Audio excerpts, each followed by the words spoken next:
Ms. Hutton, I'd like to know what your opinion is of the motion picture industry today. It's the quality of the pictures. Do you think they've gone down? Well, you know, it's very easy to knock the quality of the pictures because we all know they're certainly not the kind, you know, that we made. They were for really for fun and for escape. And see, I think the performer's duty, their bounden duty, is to make your lives happy, not sad. And you go to movies today and you come, oh, all those people are just like you, right? Your dingy problems. Who wants to go see your own problems? It's ridiculous. But that's what's going on. They want you to see the real everybody. And then when the real everybody isn't any good, then they start going into deviant kind of people, devious sex, and with women, and then now they got little tiny kids doing vile things. I don't know where it's going to end. I think it's shocking, yes. But the public are buying it. Yes. Betty, I remember in, forgot the movie. Annie, Get Your Gun. I can remember as a little kid watching you with the guns. Yeah. Did you do that yourself? Yes, I learned to skeet shoot. I always do all my own stuff. Like in Greatest Show, I did all that aerial stuff, you know. Yes, I'm a great shot. Uh-huh. Yes. Over here. Did I see a hand? Yes, ma'am. Betty, I'm wondering, with all the movies you've made, do you get residuals? Are you still making money on that? Oh, boy, I wish that were true. No, they didn't have that scene then. Only after the advent of television in the later 50s, they started making residuals. No, we never got all those movies of mine, I never got a nickel for it, no. Hi. Hi. Betty, I want to know my favorite movie of yours was The Greatest Show on Earth. Thank you. It was a great movie. That was one of my favorites, too. I would like to know what your favorite movie was and for what reason. Well, I have three. I think Greatest Show, of course, because that was such a challenge to me. I had to do all the aerial myself. It took me 1 year to learn all of that, you know, and since both these arms went from all that pressure, you know, I went like 100 miles an hour to those catchers. But that was fantastic. I loved Annie because of the Berlin score. And I loved another picture called Miracle of Morgan's Creek. You remember that? I had 6 babies all at once. Speaking of same, let me just share. Ronnie, let's, wait a minute. Do I have to set this up? Miracle of Morgan's Creek is in black and white. It was a 40s picture. Right. This is, Betty, when you go to a USO party and you wake up the next morning, you don't remember what happened. You look down, you have a ring. I have a ring, yes. I went to entertain the soldiers. I must have, they don't really show that, but I'm married to Saskatchewan. I can't remember his name in that. And then I become pregnant, and Eddie Bracken, who can't get in the Army, you know, he is going to marry me. We have great problems getting married, trying to remember he tries to become that guy. But the miracle is I have 6 babies all at once, and they make him a general. I mean, it was a Sextuplets, huh? The Miracles of Morgan's Creek. Let's see that, Ronnie, for just briefly. We'll take a look at this. Thanks to Paramount for providing it. But I still can't understand how you could stay out so late, no matter how much fun you had. I can't figure that out either. I remember everything perfectly up to some place we were dancing, and the next thing I remember, I was driving down Main Street, and Norval was waiting. You didn't go to sleep somewhere or something? I don't think so. You know me, I never get tired. Did somebody say something about let's all get married or something? No. Or did I dream it? Yes, they did. And some of those poor dumb kids thought that would be a wonderful idea. No. Can you imagine getting hitched up in the middle of the night with a curtain ring to somebody that's going away that you might never, ever see again, Emmy? You don't suppose any of them were dumb enough to... Trudy. What's that on your finger? You didn't. You didn't.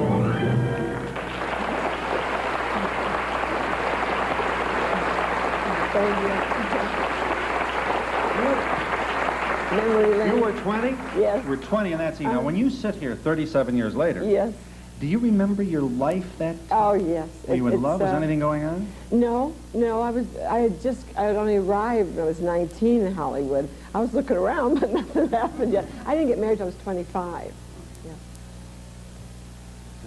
Yes. If given the opportunity, would you make another movie?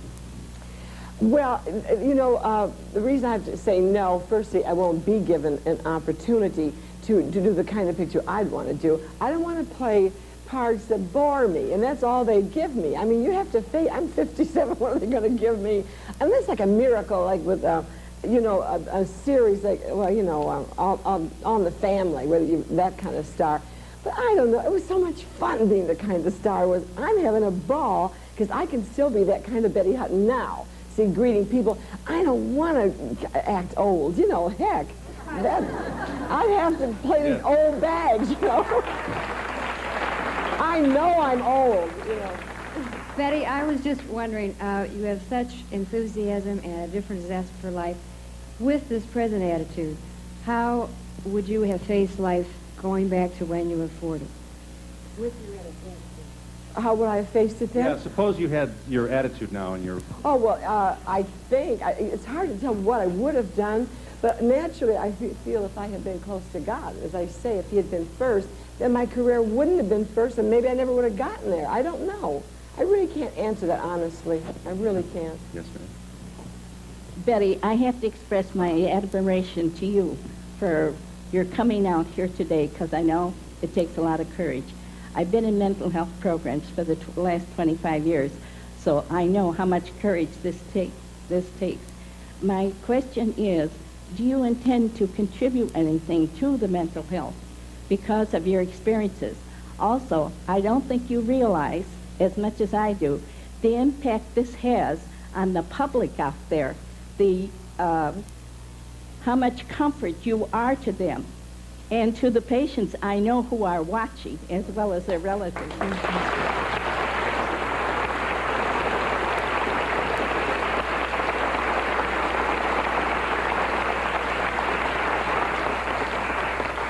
She said contribute. I don't think she meant write checks. She meant... I know what you mean. What... See, anybody can make it back from any depth of despair, not just with, you know, doctor help, but if you do find God, and I really believe that's the only route. I don't think psychiatry of itself can make it. But all those people that I do go to hospitals, and I let them know what I was through. I'm not ashamed. Circumstances made it happen to me, and circumstances made it happen to them. I don't care how totally insane a person is. Somewhere, something had to give, or they wouldn't be like that. And if you can just give big love to them, they can come through. And there is no other answer to it than Is the caller there? Yes, he is. Yeah, go right ahead.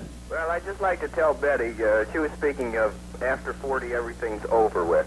Well, I've been madly in love with her ever since I can remember. Movies and stuff on TV. How old are you? I'm 30.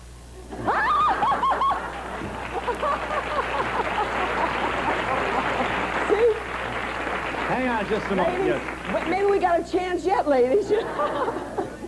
Betty, on the light side, just for a moment, going back to old Southeastern High School on the east side of Detroit, can you possibly remember old Mrs. Doughton or the Sullivan sisters? No, you know what? My sister went to Southeastern. I went to Foch Intermediate on Verna Highway in Detroit because I only got to the 9th grade and I had to go to work. But my sister went, yes, you got, Mary was with Glenn Miller, yeah. You only went to the 9th grade? Yes. That was... I had to go to work, you know, my mother. That was during the Depression. We didn't have anything to eat. I sang in the street corners, and that was when my mother was really, really ill. Yeah. I'm trying. So. All right. Yes, incidentally, Betty goes from here to Palm Beach, Highline, Palm Beach, Florida. Right. Good morning, Betty. I wanted to tell you, everybody's asking about your favorite movie. One of my favorite was Annie, Get Your Gun. Thank you. I loved your singing role with Howard Keel. Do you ever see or hear from Howard Keel? No, I don't. I haven't been back in Hollywood in a long time. Would you like to? Just to roam around? Not really. You wouldn't want to see that old dressing room or anything? Oh, no. Of course, the lot's still there. I don't even know if the lot's still there, is it? That's all the deaths happened there. I don't want to go back and see it. Yeah. You know who we had on that sort of teared up? I'll never forget it. She talked about going back. It's probably healthy that you don't want to go back. But she went back. And she started to tear right on the show. And, you know, that's when I'm really... Yeah. And she talked about going to the dressing room and how it was different and all the faces had changed and the excitement was gone. Veronica Lake. Oh, my God. She killed herself. Yeah. She died about 3 or 4 months after she was on the show. I guess the point has to be that not everybody survives. It's certainly testimony to your courage and your strength. You not only survived, kid, you're giving life to a lot of people. Thank you. Thanks. I'm glad you were here. I am so glad. good to see you. I love you. I hope you have a nice day. Goodbye, everybody from Chicago.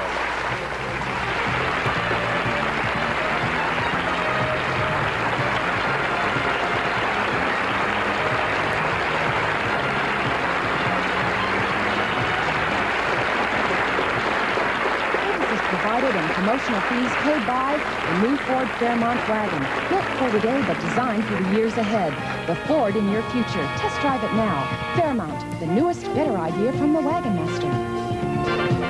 Some guests of the Donahue Show receive a gift certificate for True Value hardware stores who combine value and personal service in over 5,000 locations nationwide.